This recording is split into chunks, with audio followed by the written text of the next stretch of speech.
सोचिए, एक ऐसी दुनिया जहां सुपर पावर अमेरिका का दबदबा टूट रहा हो, जहां ट्रंप के टैरिफ बम के बीच भारत जैसे उभरते दिग्गज ने साफ कह दिया, हम अमेरिका के साथ नहीं, शांति के साथ हैं। हाल ही में संयुक्त राष्ट्र महासभा में एक वोट हुआ जिसने पूरी दुनिया को हिला कर रख दिया।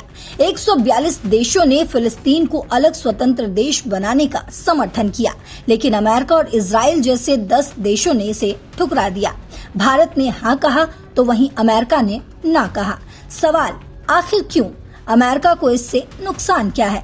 भारत ने आखिर हामी क्यों भरी? और साथ ही ये भी इस दौरान जानेंगे कि अगर फिलिस्तीन एक नया देश बनता है तो उसको किन शर्तों को पूरा करना होगा, यानी नया देश बनने के रूल्स क्या हैं। दरअसल संयुक्त राष्ट्र महासभा में फ्रांस और सऊदी अरब द्वारा पेश न्यूयॉर्क डिक्लेरेशन नाम का प्रस्ताव आया। ये घोषणा पत्र गाजा के युद्ध को तुरंत रोकने, हमास को गाजा से हटाने, सभी बंधकों को रिहा करने और इजराइल फिलिस्तीन के बीच 2 स्टेट सोल्यूशन लागू करने की बात करता है। मतलब इजराइल और फिलिस्तीन दोनों अलग अलग स्वतंत्र देश बने, लेकिन हमास जैसी ग्रुप्स को कोई जगह न मिले। वोटिंग में 142 देशों ने हाँ कहा, जिसमें भारत, चीन, रूस, सऊदी अरब जैसे बड़े नाम शामिल हैं। वहीं 10 देशों ने इसका विरोध किया। इजराइल, अमेरिका, अर्जेंटीना, हंगरी जैसे देश इनमें शामिल है। बात करें वॉकआउट करने वाले देशों की तो उनमें 12 देश शामिल हैं। ये वोट 12 सितंबर के यूएन शिखर सम्मेलन से ठीक पहले आया, जहां फ्रांस जैसे देश फिलिस्तीन को औपचारिक मान्यता देने वाले हैं। गाजा में 7 अक्टूबर 2023 से चल रहे युद्ध ने लाखों जिंदगियां ली हैं और ये प्रस्ताव उसी का शांतिपूर्ण हल माना जा रहा है, लेकिन अमेरिका ने इसका विरोध कर दिया। अमेरिका ने साफ कहा, ये प्रस्ताव हमास को बढ़ावा देगा और शांति वार्ता को बर्बाद करेगा। यूएस मिशन टू यूएन के स्टेटमेंट में लिखा है कि कॉन्फ्रेंस के आयोजकों ने फिलिस्तीन को मान्यता देने का ऐलान कर हमास को हौसला दिया, जिससे गर्मियों में सीज फायर की कोशिशें फेल हो गई। अमेरिका का मानना है कि फिलिस्तीन का स्टेटहुड बिना इजराइल से सीधी बातचीत के काल्पनिक है और ये इजराइल की सिक्योरिटी को खतरे में डाल देगा। ट्रंप एडमिनिस्ट्रेशन ने तो फिलिस्तीन अधिकारियों के वीजा तक रद्द कर दिए ताकि वो यूएनजीए में न आ सके। दरअसल अमेरिका को डिप्लोमेटिक झटका लगा है। दुनिया ने दिखा दिया कि यूएस और इजराइल अकेले पड़ चुके हैं।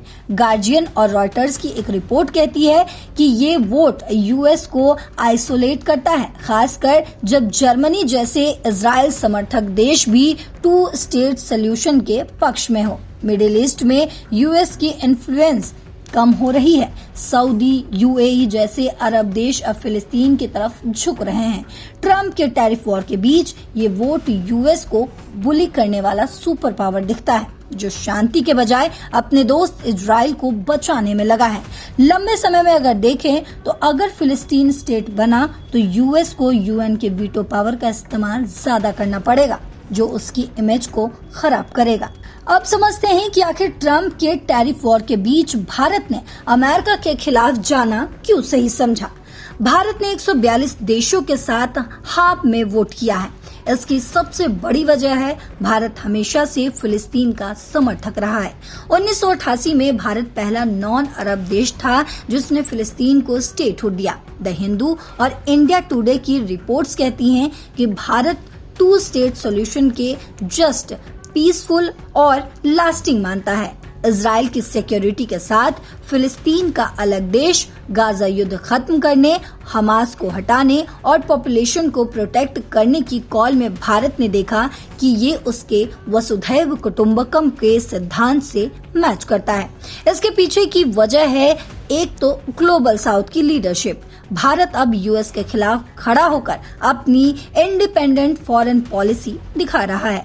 ट्रंप के टैरिफ वॉर के बीच भारत ने ये वोट देकर अमेरिका को सीधा मैसेज दिया, हम व्यापार में झुक सकते हैं लेकिन नैतिक मुद्दों पर तो बिल्कुल नहीं। वहीं दूसरी वजह जो मानी जा रही है, मिडिल ईस्ट में भारत के इंटरेस्ट में ऑयल इंपोर्ट, वर्किंग इंडियंस और इजराइल से डिफेंस टाई अप के बावजूद फिलिस्तीन समर्थन से अरब देशों से रिश्ते मजबूत होते हैं। वहीं तीसरी वजह यूएन में भारत की इमेज।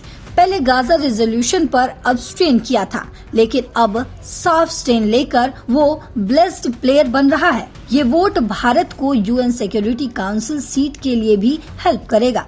अब ये समझते हैं कि इससे अमेरिका को आखिर झटका क्यों लग रहा है। इस वोट से अमेरिका को डबल झटका लगा है। पहला, डिप्लोमेटिक आइसोलेशन। अल जजीरा कहता है कि ये इंटरनेशनल कम्युनिटी का पुशबैक है, जहां यूएस अकेला पड़ गया है। वहीं दूसरा, प्रैक्टिकल, यानी अगर 22 सितंबर की समिट में फ्रांस, यूके, कनाडा जैसे देश फिलिस्तीन को रिकॉग्नाइज करेंगे तो यूएस का वीटो पावर बेकार हो जाएगा। ट्रम्प को लगेगा कि उनका अमेरिका फर्स्ट पॉलिसी बैकफायर कर रही है। चलते चलते अब आपको ये भी बताते चलते हैं कि नया देश बनने की आखिर प्रक्रिया क्या है।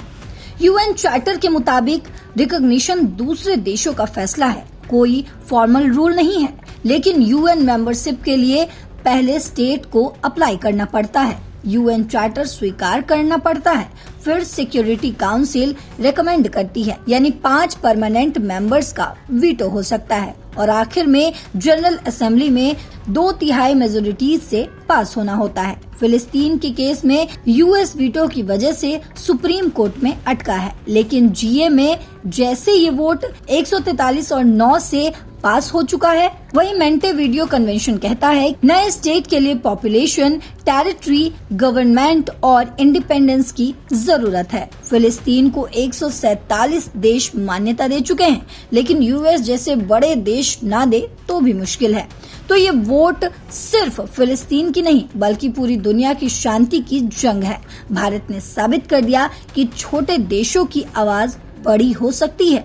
अमेरिका को आईना दिखा दिया है और साथ ही इजराइल को भी ये संदेश मिल चुका है कि अगर तुम हमारे साथ वफादार नहीं हो तो हम भी तुम्हारे दोस्त बिल्कुल नहीं है। क्या 22 सितंबर का समिट नया इतिहास रचेगा? आपको क्या लगता है? आपको जो भी लगता हो कमेंट बॉक्स में जरूर बताते जाइएगा। फिलहाल मेरे साथ इस खबर में इतना ही। देश और दुनिया की बाकी खबरों के लिए देखते रहिए दैनिक जागरण। नमस्कार।